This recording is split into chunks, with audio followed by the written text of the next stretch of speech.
I'm writing this from a motel room 3 states away from where it happened. My hands are still shaking. It's been 2 weeks, but I can't sleep more than an hour without waking up drenched in sweat, hearing that laugh echoing through my skull. The police have my statement. The FBI has my statement. But nobody believes the full story. They can't. Because what I saw in those woods doesn't fit into their reports or their case files or their understanding of what's possible. So I'm posting it here. Maybe someone will believe me. Maybe someone will understand. Or maybe I just need to get it out before it drives me completely insane. I went into the Black Pine Forest on October 28th. I'm a solo backpacker, have been for years. I've done the Appalachian Trail, parts of the Pacific Crest, dozens of weekend trips into remote wilderness. I'm not some amateur who panics at strange noises. I know how to handle myself in the woods, or at least I thought I did. The trail I chose was deliberately isolated. I'd researched it for weeks. Minimal traffic, no cell service, no nearby campsites. Just 70 miles of old-growth forest and absolute solitude. That's what I wanted, what I needed. My job had been crushing me for months. Endless deadlines and office politics, and the suffocating feeling of being trapped in a life that wasn't mine anymore. I needed to disappear for a few days. I needed silence. I started hiking around 8 a.m. The trailhead was empty, which wasn't surprising for a Thursday in late October. The temperature was perfect, mid-50s with that crisp autumn air that makes everything feel clean and possible. The trail wound through dense forest, mostly pine and oak, with thick underbrush that hadn't been cleared in years. Within an hour, I couldn't hear the highway anymore. Just my boots on the path and birds calling from the canopy. I hiked for 6 hours straight, stopping only to filter water from a creek and eat a protein bar. The deeper I went, the better I felt. The weight of civilization lifting with each mile. By mid-afternoon, I'd covered almost 15 miles. My legs burned in that good way, the way that reminds you your body still works, still has purpose beyond sitting in desk chairs and staring at screens. Around 3 p.m., I saw him for the first time. He was standing in the middle of the trail, maybe 50 yards ahead, just standing there motionless, like a scarecrow someone had planted in the wrong place. As I got closer, details emerged. An old man, impossibly thin, his clothes hanging off him like they belonged to someone twice his size. Gray shirt, brown pants, both covered in dust and grime. His face was gaunt, cheekbones sharp enough to cut, skin pulled tight over his skull like parchment stretched over a frame. But his eyes were what stopped me. They were focused, alert. Not confused or lost like you'd expect from someone his age alone in the wilderness. He was waiting for me. I slowed down, raised a hand. "Hey there! Beautiful day for a hike!" He didn't respond right away, just studied me with those sharp eyes, like he was measuring something, calculating. When he finally spoke, his voice was low and steady, each word deliberate. "Move your tent at least 50 feet away from the tree line. Don't camp near the woods. Bad things come out of the trees at night." The way he said it made my skin prickle. Not like advice, like a warning someone gives when they know exactly what's going to happen if you don't listen. "What kind of things?" I asked, but he was already moving. He stepped sideways off the trail, pushing through the underbrush, and just disappeared. No sound, no rustling branches. 1 second he was there, the next he was gone. I stood there for a full minute staring at the spot where he'd been, trying to process what had just happened. The forest had gone quiet around me. No birds, no wind, just silence pressing in from all sides. I told myself he was just some eccentric hermit. People got weird living alone in the woods. Maybe he had a cabin nearby. Maybe he'd had bad experiences with wildlife. Bears, maybe, or mountain lions. I shook it off and kept hiking, but the encounter stuck with me, nagging at the back of my mind like a splinter I couldn't reach. By 6 p.m., I found my spot. A large clearing pressed right up against a dense section of forest. The ground was flat and clear, perfect for pitching a tent. The tree line curved around the northern edge like a wall, providing shelter from wind. I could see stars starting to emerge in the darkening sky. It was perfect. I set up camp quickly, muscle memory from hundreds of nights doing the same thing. Tent, sleeping bag, water filtration system, camp stove. I cooked a simple dinner of dehydrated pasta while the sun sank below the horizon, painting everything in shades of orange and purple. For the first time in months, I felt at peace, alone in the best possible way. But as darkness settled in completely, something shifted. The temperature dropped fast, my breath coming out in visible clouds. That was normal for October nights. What wasn't normal was the silence. I'd camped in dozens of forests, and they're never truly quiet. There are always sounds. Insects, nocturnal animals, wind moving through branches, the settling and creaking of trees. But this forest had gone completely, utterly silent. Like every living thing had fled or gone into hiding. I tried to ignore it, crawled into my tent around 10 p.m., turned off my headlamp, and lay there in my sleeping bag, trying to convince myself everything was fine. But my body knew something was wrong. My heart rate stayed elevated. Every muscle stayed tense. I couldn't relax. Around midnight, the first sound came. A deep, hollow thud from the tree line, like something heavy hitting the ground. Then another, 10 seconds later. Then another. A slow, deliberate rhythm. Branches began snapping in sequence. Crack, crack, crack. Each one closer than the last. Whatever was making the sound was moving between the trees with careful, measured steps. Not the random movement of an animal. This was purposeful, controlled. The footsteps stopped, maybe 15 feet from my tent, just beyond the tree line where the old man had told me not to camp. I held my breath, lying perfectly still, straining to hear anything else. The silence that followed was worse than the sound. It was expectant, patient, like whatever was out there was waiting for me to make the first move.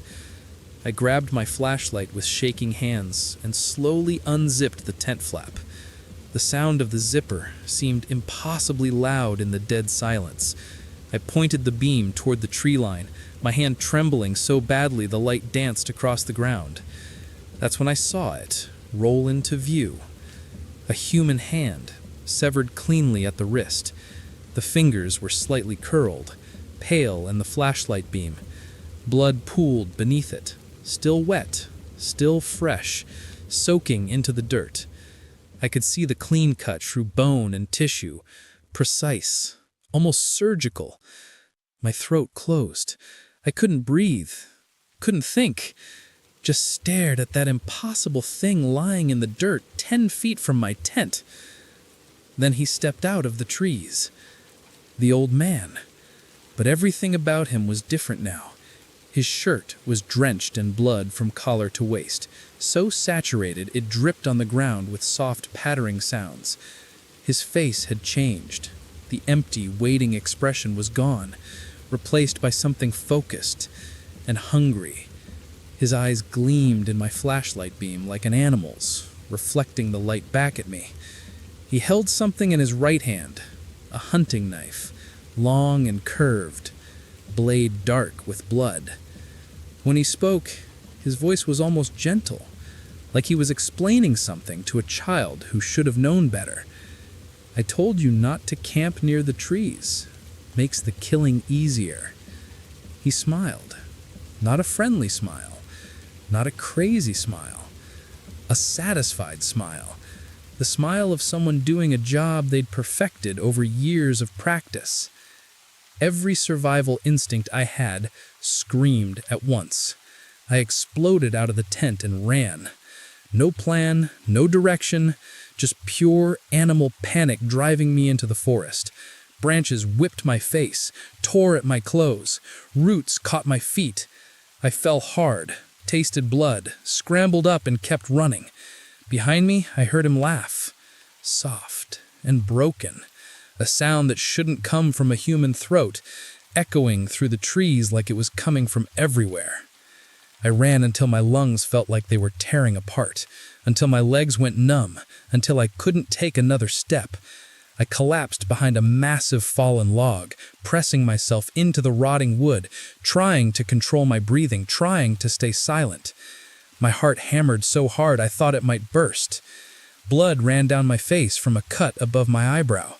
My hands were torn and bleeding from grabbing branches in the dark. For maybe 20 minutes, nothing. Just my ragged breathing and the pounding of blood in my ears. I started to think maybe I'd lost him. Maybe he'd given up. Maybe... That's when I heard the other sounds. A deep groan, like ancient wood bending under impossible weight. It came from my left, maybe 30 yards away. Then another groan from my right, closer. Then behind me. These weren't footsteps. These were something else. Something bigger. The groaning was accompanied by dragging sounds, wet and heavy, like massive weights being pulled across the forest floor. I risked looking over the log. My eyes had adjusted to the darkness enough to make out shapes, and what I saw made my mind try to shut down entirely. Bodies, hanging from trees, not recently dead. Some looked weeks old, months. One was little more than a skeleton held together by dried ligaments. They hung from ropes, swaying slightly despite the complete absence of wind. There were at least 8 that I could see in the darkness, maybe more deeper in the trees. But that wasn't the worst part. Some of them were moving, not swaying, moving. Their heads turned slowly, tracking something through the darkness. Their fingers twitched and grasped at air. One of them opened its mouth, and that groaning sound came out, deep and resonant like it was coming from the tree itself rather than the corpse hanging from it. I bit down on my own hand to keep from screaming. This wasn't possible. This couldn't be real. But I was seeing it, hearing it, smelling the rot and decay that hung in the air like fog. The dragging sounds continued, circling my position. Multiple sources, all moving with that same patient, deliberate pace. They knew I was here. They were in no rush. They had all night. Then I heard his voice, the old man's voice, calling out through the darkness. I've been doing this for 37 years. You're number 43? Or is it 44? I lose count sometimes. He sounded conversational, almost friendly. Found this place by accident back in '88. Was planning to end it all, rope in a tree. But something stopped me. Something in these woods spoke to me, showed me what I could become, what I was always meant to be. His voice moved as he talked, circling through the trees. The forest is hungry, always hungry. It needs feeding, and in return, it gives me purpose, gives me power. The ones who feed it become part of it. They serve it, serve me. We're all connected now, all part of the same beautiful system. I saw movement through the trees, a figure, tall and thin, moving between the hanging bodies like he was inspecting his work. He stopped in front of one, reached up and stroked its cheek, almost tenderly. The corpse's head turned toward his touch. You would have been perfect. Young, healthy, alone. No one knows you're here. I checked your car at the trailhead. No note, no trip plan. You wanted to disappear. Well, congratulations. You're about to get your wish. I couldn't stay behind the log anymore. Whatever was circling me was getting closer, the dragging sounds now maybe 10 feet away. I had to move, had to run. Even if running meant getting caught, staying meant certain death. I burst from behind the log and sprinted deeper into the forest, running blind, no idea where I was going, just away from the sounds and the bodies and that voice. Branches lashed my face. Something sharp gouged my arm, tore through my jacket. I felt warm blood running down to my elbow. My lungs burned, my legs screamed, but I kept running. Behind me, the forest erupted with sound. Not just the old man now, multiple sets of footsteps, some heavy and dragging, others light and quick. The groaning grew louder, coming from all directions at once, creating a chorus of the dead that reverberated through my skull. I could hear branches breaking as things pushed through the underbrush in pursuit. I don't know how long I ran. Time lost meaning. It could have been 10 minutes or 2 hours. Eventually, I burst out of the tree line into another clearing, this one smaller, and nearly fell into what looked like a campsite. A tent still standing, a backpack, a camp stove. For one insane second, I thought I'd somehow run in a circle back to my own camp. Then I saw the blood, splattered across the tent fabric, soaked into the ground. And next to the tent, partially hidden by shadow, was a body. A woman, maybe mid-30s. She was lying on her back, eyes open and staring at nothing. Her throat had been cut so deeply I could see bone. But that wasn't what made me stagger backward and vomit. It was her chest. It had been opened, ribs spread apart like wings, and her heart was missing, just an empty cavity where it should have been. "That's number 41.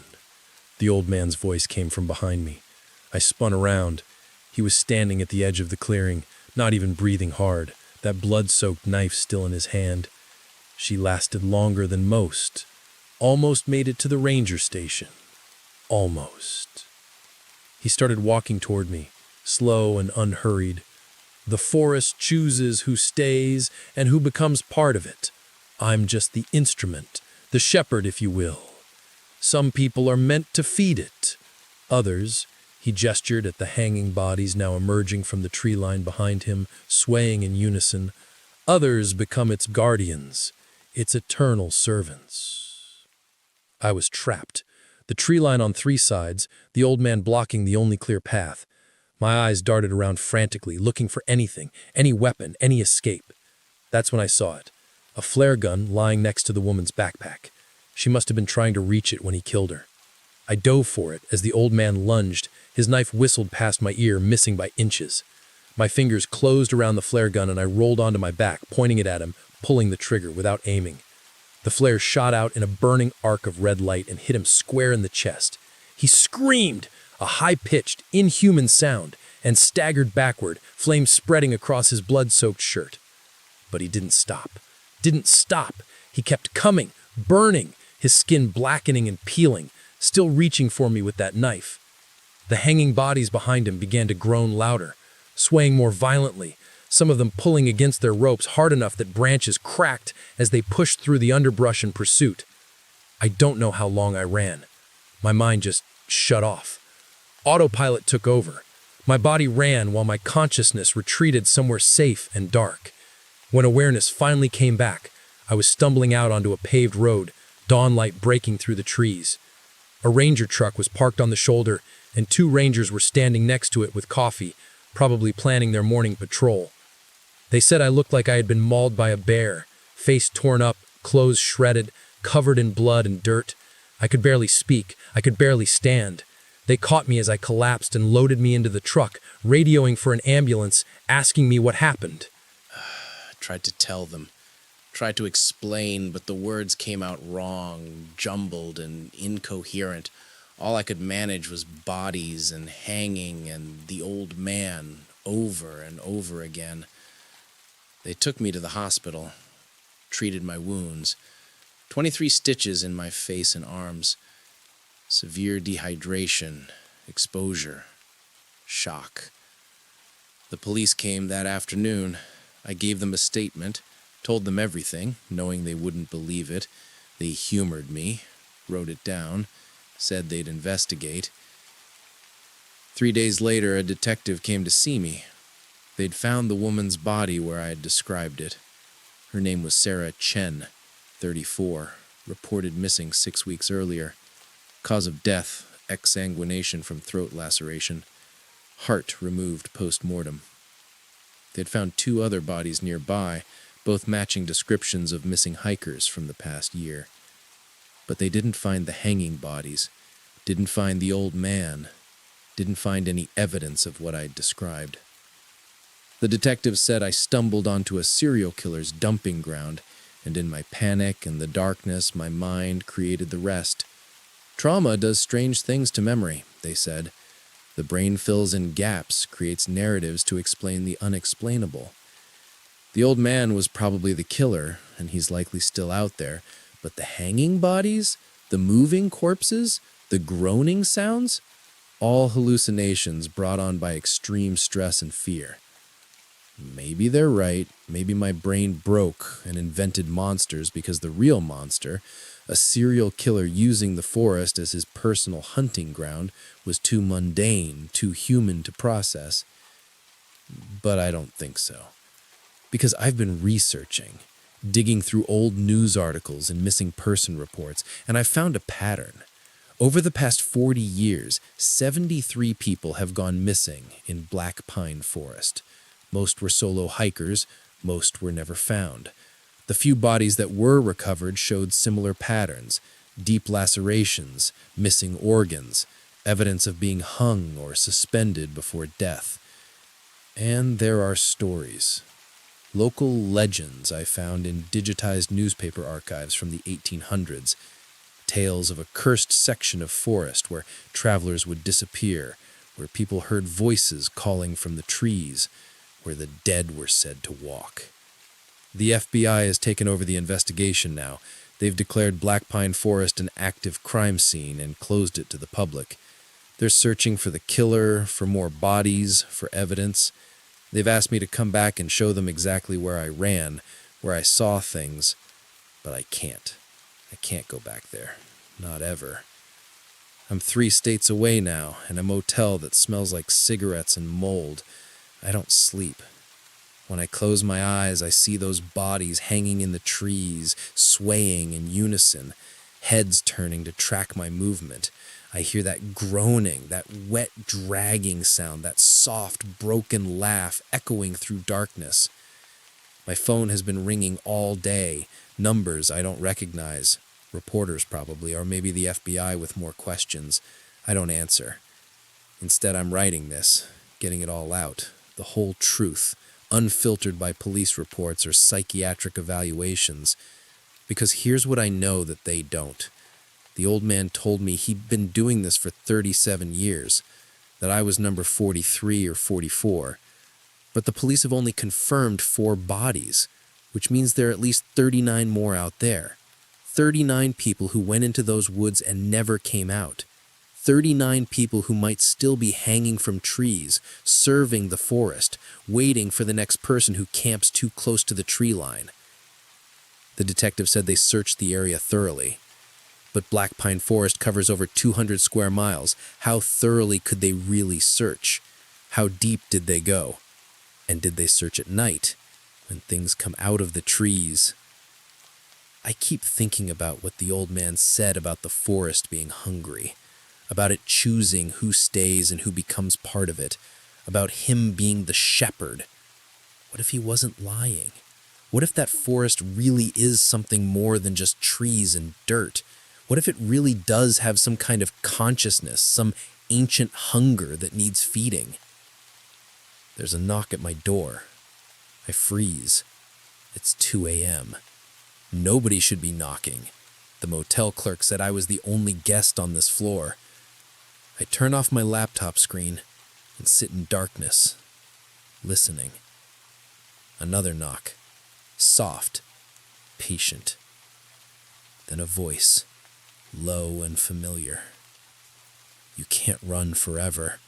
The forest knows where you are. It's in you now, in your blood. You'll come back. They always come back. I press my eye to the peephole. The hallway is empty. Nothing but flickering fluorescent lights and stained carpet. But I heard the voice. I know I did.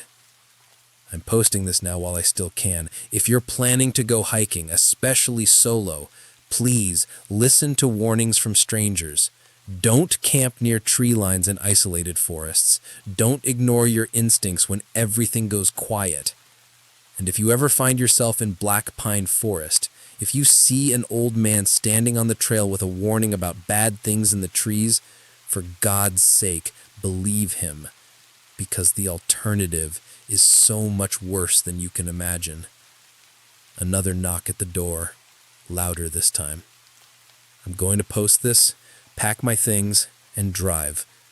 I don't know where. Somewhere far from forests. Somewhere with open sky and lots of people. Somewhere the trees can't reach. If you don't hear from me again, you'll know why. You'll know the forest called me back, just like it calls everyone who sees too much, who learns too much, who escapes when they shouldn't have been able to. The knocking continues, patient, persistent, eternal. God help me.